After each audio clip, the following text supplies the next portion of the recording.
Share করছি আজকে মজাদার চিকেন রোস্টের একটা রেসিপি। এই রান্নাটা বাসায় আমার প্রায় রান্না করা হয়, যেহেতু আমার বাচ্চারা এটা খেতে ভীষণ পছন্দ করে আর আমার কাছেও বেশ ভালো লাগে। আর রান্নাটা খুবই সহজভাবে তৈরি করে ফেলি আর খেতে অসাধারণ হয়।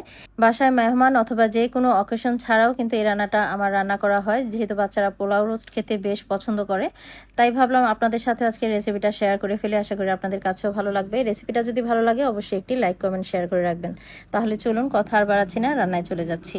আজকে আমি চিকেনের রোস্ট রান্না করার জন্য চিকেনের লেগ পিস নিয়ে নিয়েছি। এখানে 10 পিস আছে। মাংসগুলোকে বেশ ভালো মতো ধুয়ে পরিষ্কার করে পানি ঝরিয়ে নিয়েছি। এর মধ্যে আমি দিয়ে দিলাম মরিচের গুঁড়া, দিয়ে দিয়েছি ভিনেগার প্রায় 2 টেবিল চামচের মতো দিয়েছি, আর দিয়ে দিয়েছি লবণ।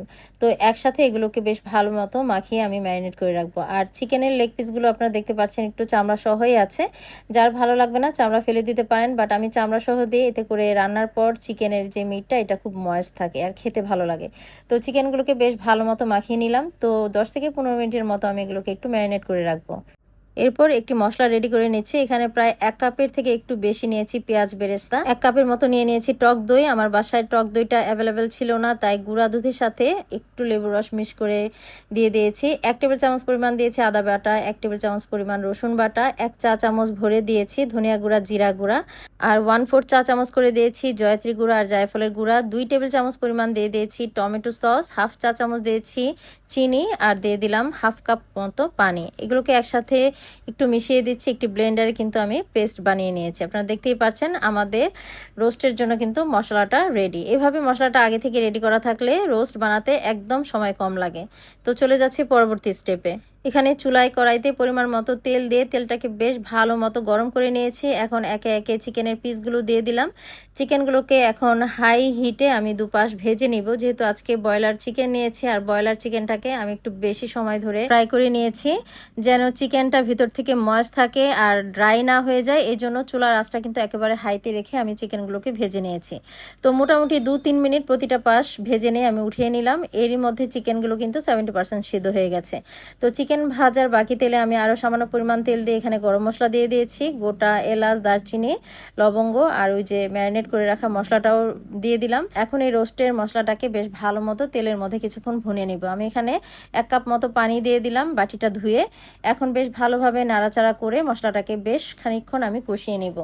তেলটা কিন্তু উপরে ভেসে আসা পর্যন্ত আমি কষিয়ে নিব। এখানে আমি সামান্য একটু লবণ দিয়ে দিলাম, আর এখানে 2 টেবিল চামচের মতো দিয়ে দিলাম বাদাম। আমি এখানে কাজু বাদাম বাটা দিয়েছি, আপনারা যে কোনো বাদাম ইউজ করতে পারেন, বাট কাজু বাদামটাই আমার কাছে সবচেয়ে বেশি ভালো লাগে। তো মশলাগুলোকে আপনারা দেখতেই পাচ্ছেন বেশ ভালো মতো করে কিন্তু আমি ভুনে নিচ্ছি। বাদামটা দেওয়ার পর দেখবেন সাথে সাথে গ্রেভিটা একটু ঘন হয়ে গেছে। তো গ্রেভিটার কাঁচা ফ্লেভারটা চলে যাওয়া পর্যন্ত আমি বেশ ভালো মতো ভুনে নিয়ে এর মধ্যে আমি ভেজে রাখা চিকেনগুলো দিয়ে দিলাম। এবার এই চিকেনগুলোকে গ্রেভির সাথে বেশ ভালো মতো নাড়াচাড়া করে মিশিয়ে দিচ্ছি আর কিছুক্ষণ ভুনে নিব। আর চুলার আঁচটা মিডিয়ামে রেখেই কিন্তু ভুনে নিতে হবে, তা না হলে নিচে থেকে আবার ধরে যাবে। তো কিছুক্ষণ ভুনে নেওয়া হয়ে গেলে পরে এর মধ্যে আমি দুধ দিয়ে দিলাম প্রপারভাবে সেদ্ধ হওয়ার জন্য। এখানে আমি 2 কাপ মতো দুধ দিয়েছি। দুধের পরিবর্তে এখানে চাইলে আপনারা পানিও ব্যবহার করতে পারেন, বাট দুধটা দিলে বেশি মজা লাগে খেতে আর কি। তো আমি একটু লবণটা চেক করে দেখছিলাম যে সব কিছু ঠিক আছে কিনা। এবার একটি ঢাকনা দিয়ে ঢেকে আমি চিকেনটাকে রান্না হতে দিব, যতক্ষণ না পর্যন্ত চিকেনটা প্রপারভাবে সেদ্ধ হয়ে যায়। তো ঢাকনা খুলে দিয়ে আমি বারবার নাড়াচাড়া করে দিচ্ছিলাম, যেহেতু এখানে বাদাম আছে, আর খেয়াল রাখতে হবে যেন নিচ থেকে ধরে না যায়। এরপরে আমি 7-8টা কাঁচামরিচ দিয়ে দিলাম, একটুখানি কেওড়ার জল দিয়েছি, আর 2 টেবিল চামচের মতো অ্যাড করে দিলাম ঘি। ঘিটা দিলে চিকেন রোস্টের ফ্লেভারটাই কিন্তু চেঞ্জ হয়ে যায়, চেষ্টা করবেন ঘিটা অবশ্যই অ্যাড করার জন্য। আর কাঁচামরিচের ফ্লেভারটাও কিন্তু রোস্টের মধ্যে বেশ ভালো লাগে। তো সব কিছু দিয়ে বেশ ভালোভাবে নাড়াচাড়া করে মিশিয়ে দিয়েছি। কেওড়ার জলের পরিমাণটা খুবই সামান্য পরিমাণ দিয়েছি, 1-2 ফোঁটার মতো, যাতে একটা শাহি ফ্লেভার আসে।